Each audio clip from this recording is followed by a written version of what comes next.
today's session is with a woman I've known for over 10 years and admired. I met Carol when I was working at the Patricia Show, and she was my boss. And I was going through a very tough breakup, and Carol was like tough love all the way. Like, I came into work wailing one morning, and she's like, "What do you need? A shot of vodka? You need to get it together." And she promptly sent somebody for a quarter of vodka. It was like, "Have a shot, sit down, get the work done. We're shooting today." Do you remember this? Vaguely, but yes, The tough love, yes, absolutely. Okay.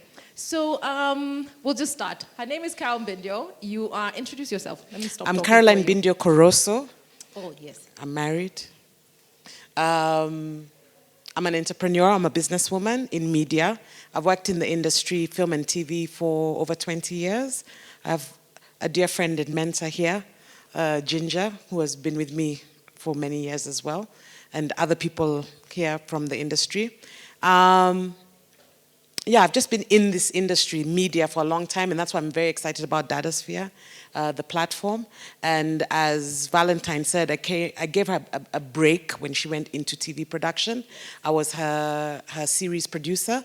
She was one of the writers, and yeah, it's good to see where all that came to this moment now. Become. And what it has become, yeah. Can you tell us some of the things we've watched that you've produced? The Patricia Show, all the seasons, the early Kenya terrorism, the early KTB ads, Magical Kenya, the early Nikona Safaricom before it moved to another production company. I do a lot of stuff for Ebony Life TV in Nigeria. I also do service work, which is basically I facilitate companies coming from outside to film in Kenya. The last big show I did was the last Anthony Bourdain show, Kenya episode. So I've been on Sense8, courtesy of my... Yeah, so the first season of Sense8, the Kenya shoot, I was the production manager for that. So I've been around. It's a Netflix show. For those of you who haven't watched it, you should. So I've been around the block a couple of times. And if you've watched some funny Indians who seem like they're speaking in Kikuyu on Citizen TV, yeah. I do that too. All that dubbing is Carol. So I also do a lot of dubbing, specifically in African languages and dialects. So that's my world. Okay. Welcome, Carol. Thank you, Valentine. So I'll delve right into it. What was your childhood like? My childhood was a happy childhood. I had a great relationship with my parents most of the time. But there was a lot of... my dad was drinking heavily. I didn't understand what that really was till maybe about the age of 5 or 6. And he was a very violent person physically towards my mother. So from a very young age, I began to notice that something perhaps is not right. But you don't have a comparison. You don't have people you can talk to about things like that. And as I got older, as we got older with my siblings, I have 3 siblings, my father never physically had us as children, which I thank God for, but he was very verbal. And so our relationship changed as we got older and we became more independent. It just felt like there was just more attack, and there was no space for just, nurturing. Okay. So you've got mom who's sort of a protector and kind of cowering, and then you've got dad who you admire because was an amazing person. He passed on last year. Very intelligent, but it was very difficult to talk about what you plan for your life with him because it would like almost set him off. Mm-hmm. So it was confusing. Yes, I was about to say, you said it was a happy childhood. It was happy because he's the one who taught me how to ride a bike, he taught me how to read, my passion for media, my passion for books, my passion for knowledge, the way I feel as a woman, my sense of independence, all these things came from my dad, but it was also incredibly painful and confusing. Okay. Yeah. What was the turning point with you? And he made a decision. You made a decision. What was that decision? Tell us about that. For me, at a very young age, I realized that I don't like uncontrollable circumstances, and I'm going to control as much as I can in life. Which is why you're a TV producer and you tell This is why I'm a everyone what to TV do. producer and a mom. So I'm. If someone meets me, they'll say Caroline's very together. She's very articulate. She says what she wants. She means what she says. Blah blah blah. She'll get it done. I like order. Yes. Yeah, I like order. I thrive in order. But what I've realized with time is what I'm also invested in is the outcome. And so if something doesn't feel like it's going to go in the direction that I want, then my most likely default setting is to either walk away from it or try to force the issue. Okay. Swim upstream instead of just go downstream. So at a very young age, I began to manipulate my environment as much as I could. Because I just don't like to feel like things aren't. Well, also you needed security. Yeah, it's and a if fundamental it's human yeah, exactly. need, right? Yeah. So here you are in this chaotic home. You need to kind of create some sense of order. So you manipulate. So it works well as an adult, of course, because then it means I have strong leadership qualities, strong managerial qualities. It works great for admin and things like that require that level of focus because you want to control everything. But, you know, the journey now has been realizing that the things that make me immensely proud of my achievements are also some of are directly a result of the wound I carried. Yes. At that time of the fear of the unpredictability of my scenario, of my situation, my everyday situation. So here you are, you're a teenager, you're becoming more independent, you're expressing yourself more, your father is completely confronted by you. And then what happened? I left home, I think must have been about 19 or 20. I was couch surfing. I think one of my friends is here. Her place was another place I used to go to a lot. I was in people's houses trying to escape my house. Okay. So it was you were homeless. Like so it was just early. PR to say I was you know, couch surfing. I wouldn't say I was completely homeless, but you know what I mean. It's like you are just avoiding home, and then you've got all these great friends. So if I wasn't there, I was with another friend, Akinyi in Donholm. I was just surfing. Okay. You know, and I wasn't really able to articulate what had caused that. It was only much later in life because it felt the way my siblings and my mom experienced that whole situation was that I left them behind, like I abandoned them or disowned them. But the reality is I just needed space. Was your father still there? My father was still there. And I came to the conclusion if my mom wasn't going to go, then I'd have to do something about it. Again, my need to control my environment and hang out with my friends was great. So I was out. Were you mad at your mother? I was very mad at my mom. My dad felt very explainable because he's drinking, so it's obvious. But with my mom, it always felt like, why are we here? You know, what are we doing here? You know, when are you going to get us out of here? You know, and I waited for so long. And so I left. Okay. And then you met Lee. Yes, my first husband. I'm leapfrogging through your life. Yes, no problem. I met my first husband, in my early 20s. Okay. Yeah. What was that like? It was a brief marriage.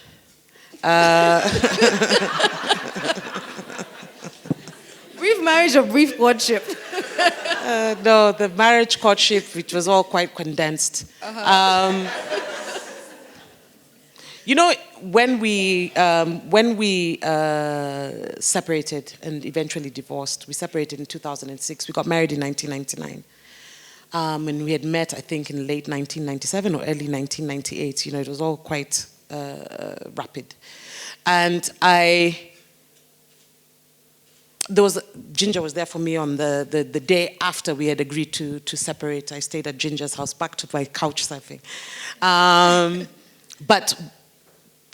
with retrospect and beyond any, you know, what kind of man is that and blaming, the reality is that was a time in my life where I checked out. Okay. There was someone else to take care of me, because this was a thing for me for a long time. I need to be taken care of. you felt, okay, I grew up in this home, nobody took care of me. So Yes. you're looking for somebody to take care of you. It's more like I just felt that they didn't take care of me in the ways that I wanted to be taken care Okay. of. And it wasn't always feeling safe and solid. And then I thought, oh, marriage will provide this. This is the way it works, right? Yes, men rescue women. That's Men what we're rescue told. women. We get married. And I mean, I can't really say that he was a bad person because he wasn't. Can you describe Lee for the people who don't? Because I think his age, like your age gap. and Okay, all- there was an age gap, quite a significant one. Some would say it was Looking for daddy. looking for daddy. If I had just studied psychology instead of a BA, it would have been shorter than it the would have marriage. just been just I could have just completely frog jumped that. But the reality is, I was looking for a protector. I was looking for somebody to look out for me. So here's an older person. He's obviously liquid. I don't have to struggle so much. He'll take care of surfing me. is I don't have to over. couch surf. I'll get a house. It's okay. He had a In re- business. You slotted right in. Yeah, I just slotted right into his life. You know, I consider myself those years, I was a Betty Crocker. I mean, I was so good with my cooking, and I was doing things I just did not have to do in this day and age, and I was determined to do those things. Like what? To look like an Like what? amazing wife, you know? Like what? Baking, okay, I love cooking and stuff, but you know, I was extreme. I was a bit out of it. I'm just extreme. Were you- I have to make the curtains myself. No, it's just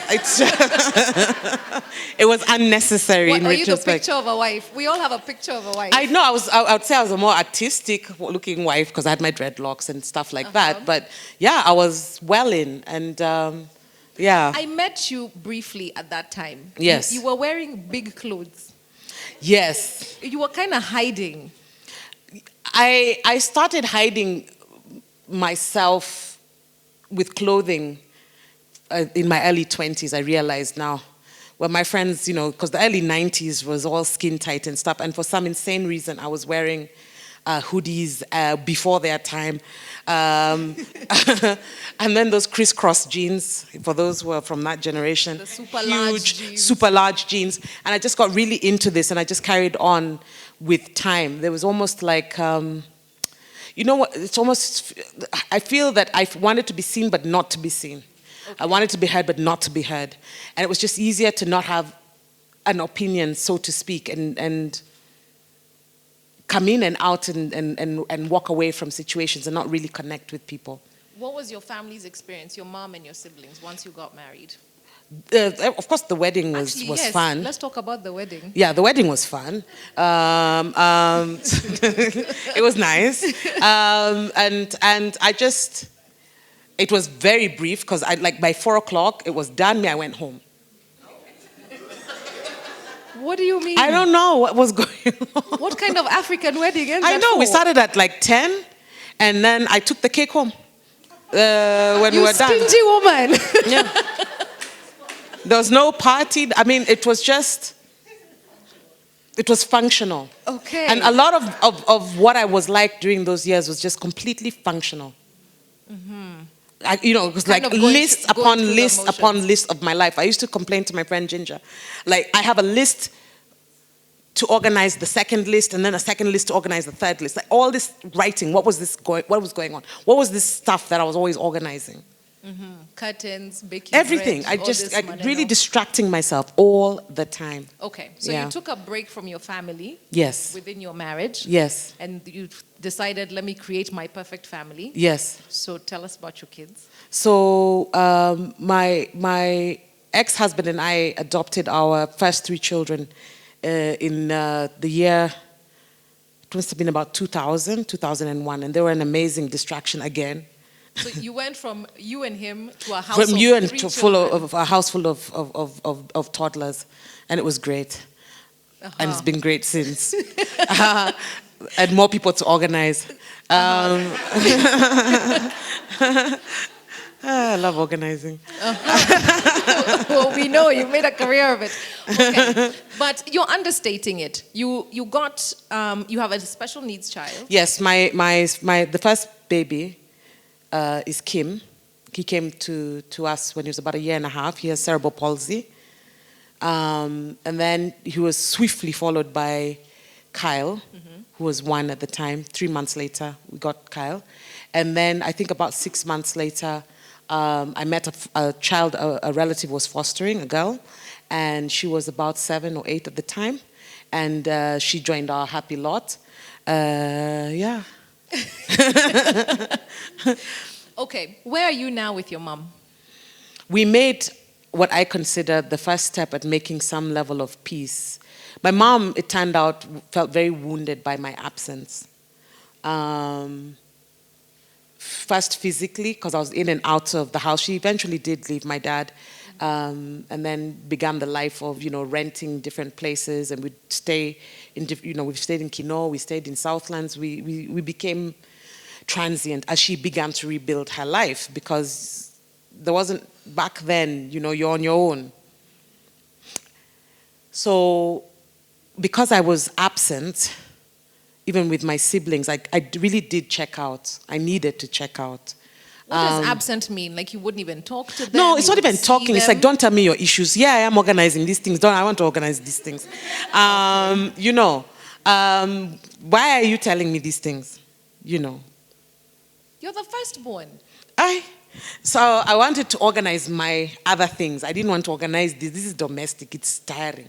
I don't want it anymore. Okay. So let me do my Betty Crocker. You deal with your things. And then where was your dad? So they split up. So my dad was living in the home that we had grown up in. And he eventually remarried. And I didn't see my dad from 1999 till the day he passed last year. We were completely estranged. It wasn't us, but it was just more a decision that he left. He left, and he wanted a fresh start. And so we grew up supporting, of course, my mom and stuff, but things were really unsaid. And I believe that we took the first step, which I initiated, to really clearing up that situation, because she wanted to know why I had gone away. Why did I check out emotionally, physically, and stuff like that? It was actually when the separation began that these conversations started. I said, I just need a break. I grew up organizing and managing all the tension that was going on in our family, protecting my siblings, sort of being an ear for my mom, a lot of things that I really didn't need to know. Then my dad's confident as well, because we get along. It was just too much. Do you feel like your first marriage was kind of like a childhood in a way? When like we started this process, I started to feel the different full circles. Which process? This process of preparing for this wounds. For Dada's yeah. Okay. It was an escape. I just needed to feel protected and safe, and it was predictable. Okay. And that was okay. Okay. Tell us about the prayer that precipitated the divorce. I started to feel that it wasn't enough. And it wasn't about him, but more that I just felt I wasn't demanding enough of myself. I felt now ready to try new things and try them full on.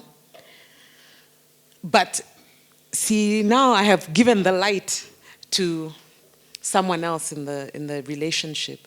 So by the time I started sort of, I want to do this instead, having an opinion, because I had pretended I didn't have one. Can you imagine that? Without an opinion? So I started to want to do different things for myself, to really grow as a person, try to carve out a stronger career and things like that. And it would mean that I would have to do it on my own, sort of, on my own 2 feet. That not his brilliance, because he was in music, he was a musician, he wrote music, he was, brilliant. Yes. He has a skill that we just can't, you can't fake it, whereas administrators really... give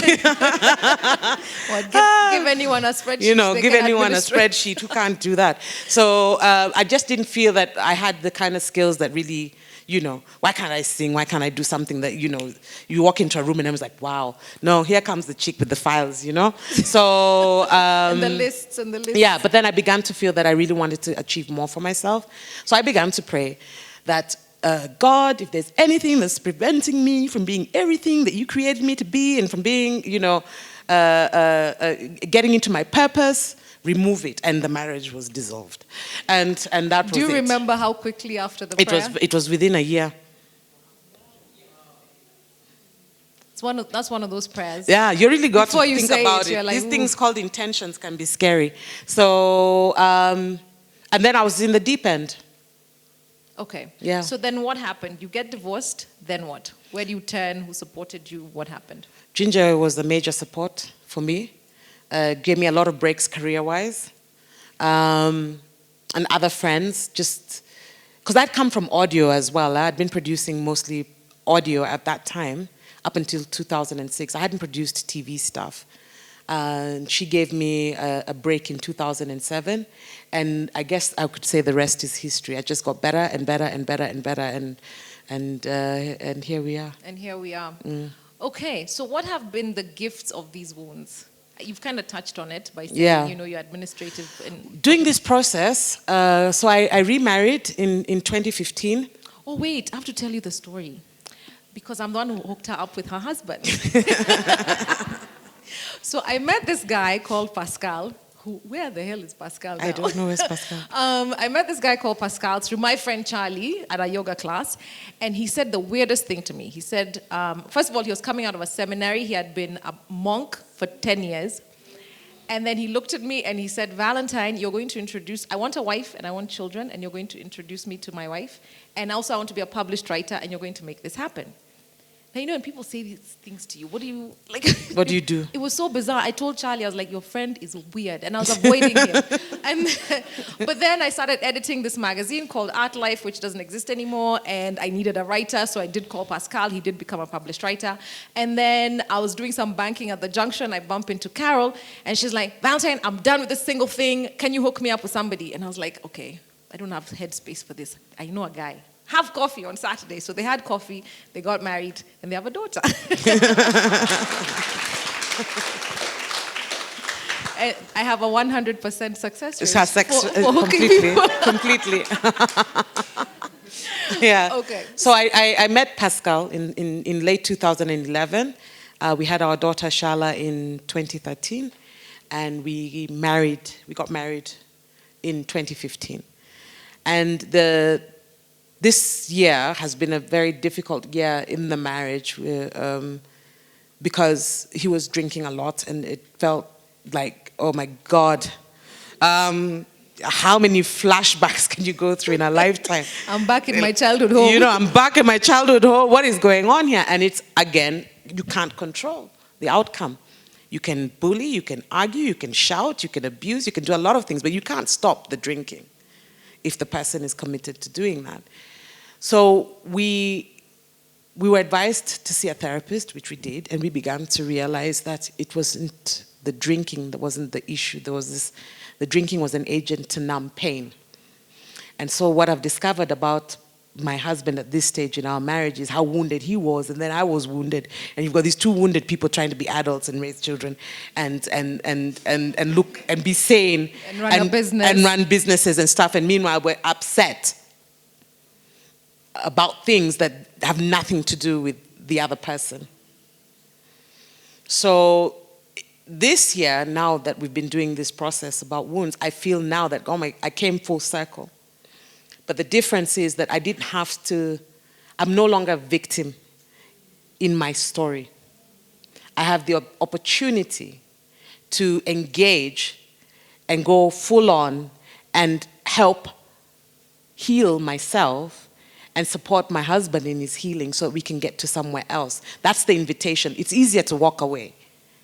It really is. Yeah, but we're not at that point. Why aren't you walking away? Because there's no reason to. There's no abuse. The guy is great. It's loving. Why would I go? He's an amazing partner for me. Mm-hmm. And he loves me and supports me in ways that, I think for a long time I thought love and support is you tell me what to do or something. Somehow it's like you're going to, I don't know how I can describe it, but it feels like I wanted an out-of-body experience Like, you do it. You make it happen. You make the love happen. Make it happen. Okay.